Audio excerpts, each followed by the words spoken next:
بسم الله الرحمن الرحيم. الحمد لله رب العالمين، وصلى الله وسلم على سيد المرسلين سيدنا محمد وعلى آله وصحبه وسلم أجمعين.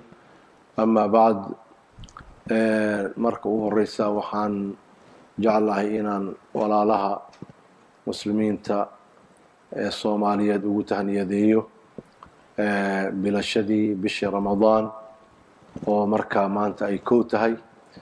waxaan ilaahay ka rajaynaynaa, aan ka baryaynaa in uu noo fududeeyo soonkeeda iyo qiyaamkeedaba, inuu ilaahay noo fududeeyo, inuu ilaahay subxaanahu wa tacaala ina waafajiyo acmaasha khayrka badan ee bishaasi lagu tilmaamay.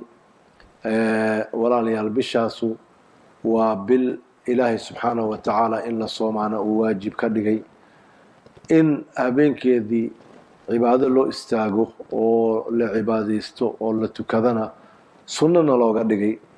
marka waa waqtiga ay u tartami lahaayeen dadka khayrka jecel. wafii dalika falyatanafasi lmutanaafisuun. dadku waxay aada iyo aada ugu tartamaan adduunyada oo ay ma aragtay ugu tartamaan inay ku kala horeeyaan amaba yani inta ugu badan ay ka helaan. laakiin inta ka fikirta khayrka in loo tartamo oo jannada loo tartamo oo dembi dhaafka loo tartamo, siduu ilaahay subxaanahu wa tacaala buu noogu yeeray: wasaaricuu ilaa makfirati min rabbikum wajannatin carduha asamaawaatu waalardu uciddat lilmuttaqiin. u degdega oo maaragtay usoo yani dhaqsada dembi dhaaf ilaahay xaggii ka ahday iyo janno ballarkeedu samaawaadka iyo arlada يعني la eg yihiin. u tartama oo usoo degdega buu yidhi ilaahi subxaanaه watacaala: saabiquu ilىa makfirati min rabbikum wajannatin carduhaa ka cardi الsamaaءi wاlأrض. fi suurati اlxadiidna ilaahi subxana watacala saas buu ku tilmaamaya: u degdega oo u tartama.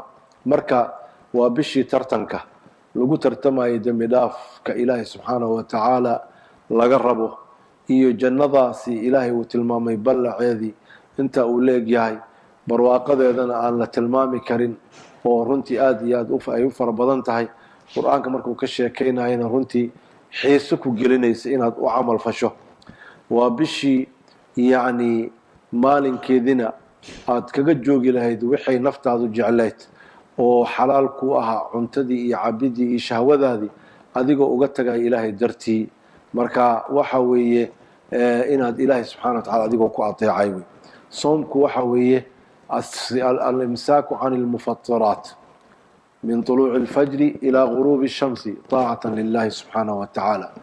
إن laga joogo oo laga joogsado lagana fogaado waxa qofka afurinaya laga bilaabo markay waagu uu baryo ilaa iyo qoraxda inta ay ka dhacdo, iyadoo ujeedadu tahay in ilaahay lagu adeeco, ilaahay loogu hogaansamo, ilaahay maaragtay lagu raali geliyo.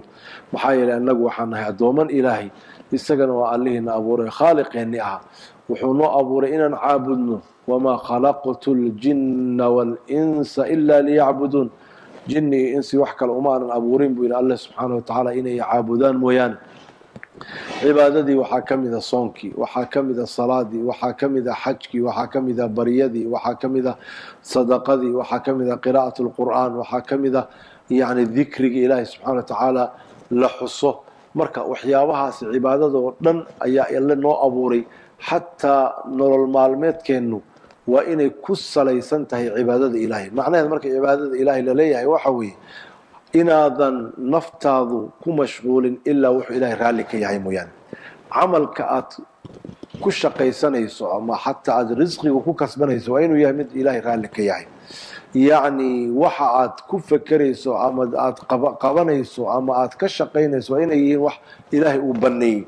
sidaasaa marka noloshaadu waxay ku noqonaysaa mid kulligeedii soo hoosgalaysa, yacni in ilaahay cibaadadiisa aad ku hoos jirto.